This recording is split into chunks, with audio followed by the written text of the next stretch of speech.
let's welcome Wandile Sishi, who is the head of Insight at Yazi, South African founded AI-powered consumer research platform that conducts large-scale research through WhatsApp.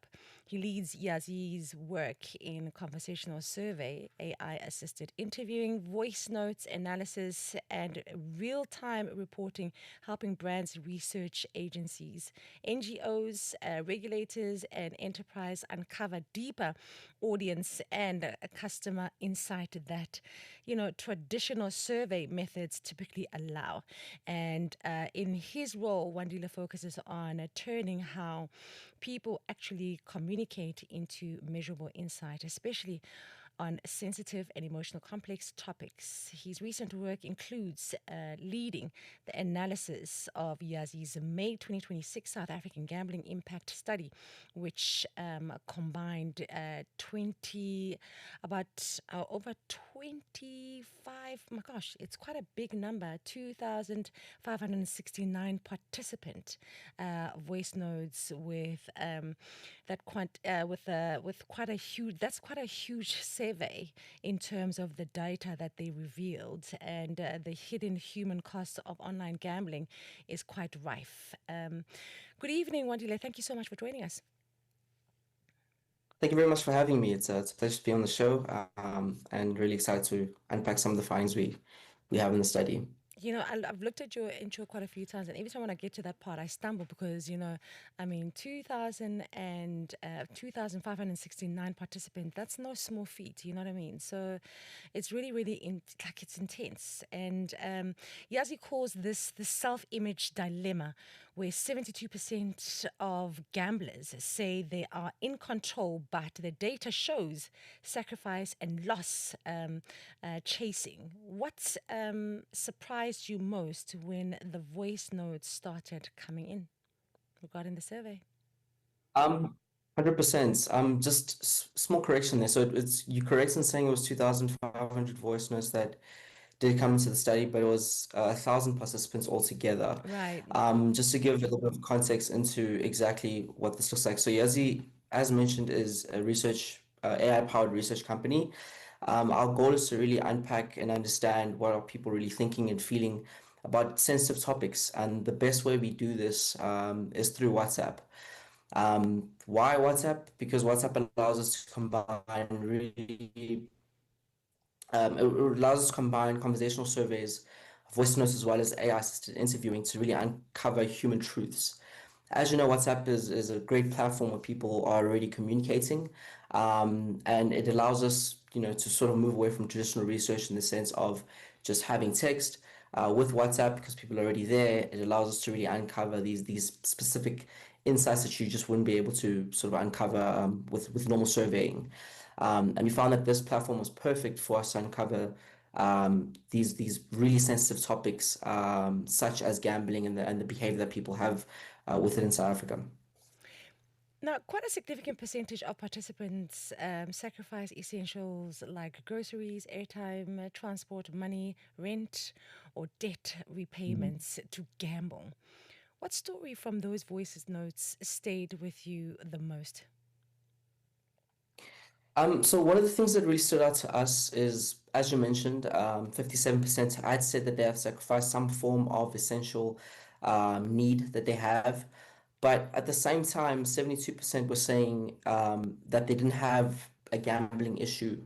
Mm. So this really stood out for us. So there's this what we're referring to as a self-image dilemma. What we found is this duality between people saying that they're gambling responsibly at the same time letting go of essentials. And when you look at any sort of habits or addiction, when you speak to any sort of medical professional, what they'll tell you is that this is a very similar sort of feeling or pattern that you'd find with addiction. So that kind of spotlights to us that this might be an issue that is, sort of becoming a problem and not necessarily people really understanding that they do have a problem. So a lot of the insights and listening to the voice notes, the painful stories that we heard were of people talking about these things that they've let go of. but at the same time, a lot of them not understanding that there's ways for them to sort of beat or beat the habits, if that makes sense. I mean, data has literally broken it up piece by piece, because now we're looking at about 29% of people that admitted to borrowing money to gamble. What patterns did you use in how and from whom people were borrowing? One of the things we wanted to understand, again, we wanted to really see what the human costs of gambling was. We didn't, as researchers, we don't want to come in and say that gambling is good or bad. Right. Our goal is not to sort of decide for anybody who's looking at the data on what to think. So our goal is to really understand, what's how one data point is connecting to another. As you mentioned, yeah, a lot of people said that I think 59% were saying they were chasing losses on the same day, Mm-hmm. um, with another 26 saying that they're spending more than 10% of their salaries. Right. So again, we're not there to say whether it's good or bad or if gambling should be stopped or not, but rather we want to just sort of unpack and spotlight potential patterns that need to be addressed more or spoken about at deeper length. So, as a result of the study, we have been speaking to a lot of the regulators as well as the operators to try and see what can we do to make a more conducive sort of environment where gambling isn't necessarily a problem, Yeah. but it stays being entertainment. Now, Wendy, it's something that just literally blew my mind. 61% of respondents were women, which challenges the idea that online gambling is mainly men because that's what the demographic thinks, right?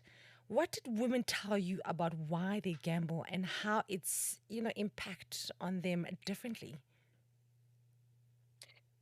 I think that's one of the things that maybe we have a bias as a society. Maybe some of Mm, the advertising of gambling is telling us that's the case. But the study sort of spotlights that this isn't necessarily a gender problem or an age problem or a specific subset of the markets where it's maybe it's more disadvantaged individuals who are part of this um, of sort of habits. It really what the stat really showed us is that it's a societal issue, or maybe not. Maybe issue is not even the correct word. It's just a societal sort of pastime that everyone's sort of in part of. I think for operators potentially it's saying that maybe the marketing is geared towards a certain subset, and that's giving us the bias, but more so looking into some of the findings that are problematic, it tells us more that we need to start focusing and looking at the entire society and everyone as a whole and identifying that this is not just a subset or a specific group that we need to be speaking to, but rather as a whole, what we can do to make sure that everybody is sort of assisted in how they're sort of engaging with these products. Wendy, thank you so much. We're going to take a quick break and then we're going to continue this conversation because I'd like to find out more about this 26% spent more than 10% of their monthly income.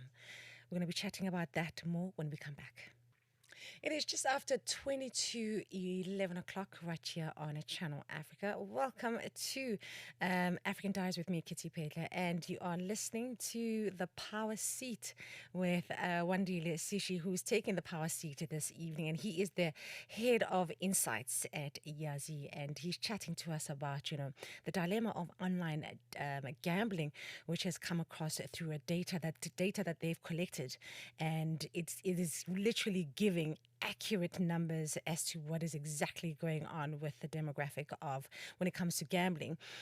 One, do you say 26% spend more than 10% of their monthly income on gambling, and 5% said they could not stop even when they tried?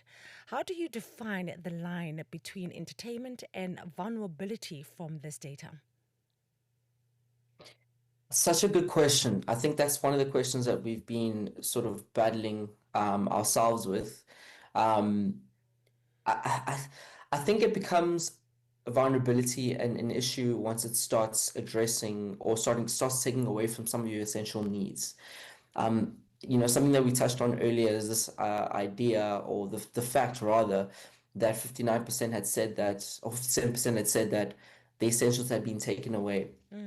At the same time, something that really spotlights it, or something that we needed to sort of unpack, is why has it become a problem? Because I think it's more important to diagnose. It's better to diagnose an issue before we start finding solutions, because I think that's a much difficult task. And one of the things that really stood out is accessibility. As it stands, because the nature of gambling now has become so accessible, where people are now able to have these engagements on their phones. Mm, In South Africa, at least, during the World Cup, with the World Cup that's currently on right now, we're seeing that every second advert is about gambling. When you're driving your car to work, or if you're just walking, every second billboard is about gambling. So I think the fact that now marketing and the accessibility of it is so widespread, that promotes an environment where it could become a problem. Again, we're not in a position to say if it's good or bad, but when we start looking at who has access to these things, that's where we start looking at regulators and see how accessible it is, and mm. seeing what people can do to help themselves. Now, talking about accessibility and that being on mobiles, Yazi believes conversational research on WhatsApp works better for sensitive topics. Why do you think people opened up more on WhatsApp than they would on a standard survey? So we found that with WhatsApp, one, because everyone is already used to, that sort of engagement, and people are already interacting on that platform. It becomes easier for people to sort of have honest conversations. Um, when with traditional survey methods, usually you're receiving that interaction through a phone call or with somebody that you don't necessarily know, or it's, an email, for instance, where you have to go to another link, where you're already being taken out of your daily sort of routine.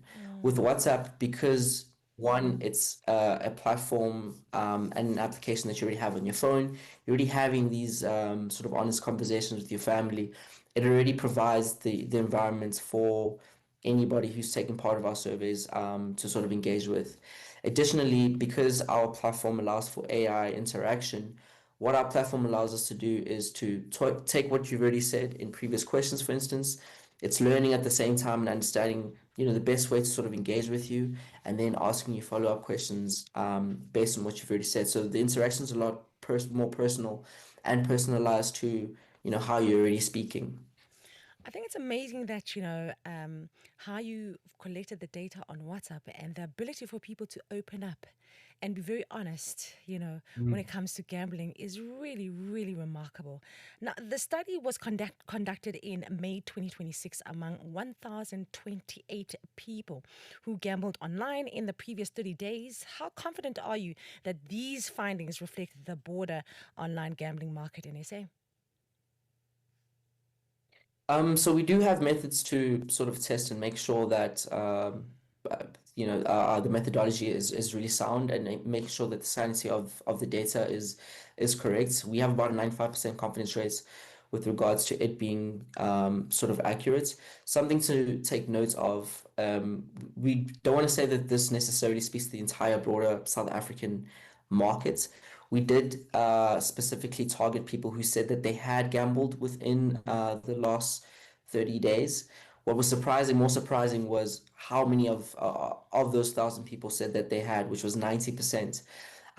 So, the fact that our sample was so large, so representative of the South African markets, and also basically we had balances and checks to make sure that the questions that we asked, as well as the people who responded, were in fact people who had gambled. We have almost certainty that if you had to scale that to a larger market, it would be representative of the total population.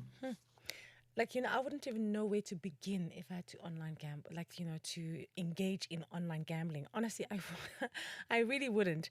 But, in closing, what should regulators, policymakers, and financial institutions do differently after seeing these findings on borrowing, loss chasing, and spending? Um, so I don't think, one, that this is a problem that the gambling operators need to sort of, we weren't trying to say that gambling necessarily was a bad thing. I Mm, think as an entire society, in South Africa, in Africa, globally in the world, we need to look at everything.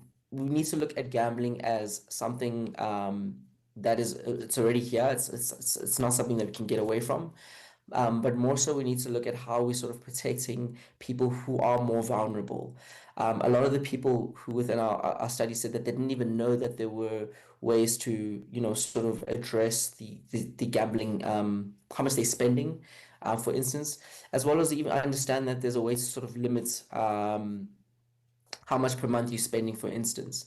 So I think it's working together with regulators to say that, listen, we need to look at how much people are spending in terms of the overall sort of monthly income, mm, and then making sure that we're supporting them to ensure that they're not spending more than their means.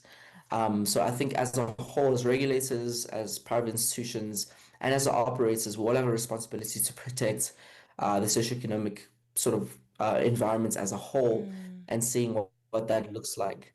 But all we currently do know is that there is people who are more vulnerable and who do not have the support.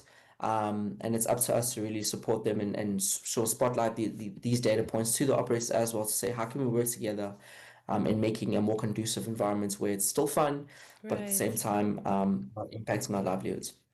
In closing, for someone listening who recognizes themselves in these numbers, what is the most important message Yazi wants them to hear today?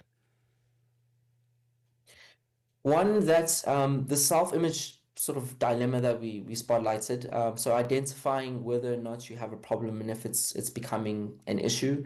So looking at, for anybody who does partake in online gambling, it can be fun. It is supposed to be fun. So just understanding how much per month you are willing to sort of let go of. It's one thing to have fun, but you shouldn't be gambling with your livelihood, and you should be gambling with, your essentials. It should still be, sort of self-sufficient in sort of how you're engaging with it. Like anything, too much of anything can be bad. So Absolutely. sort of identifying that and sort of working and within your means is the only way where it can be conducive. So we sort of employ everyone to just look inside and see what's possible for you.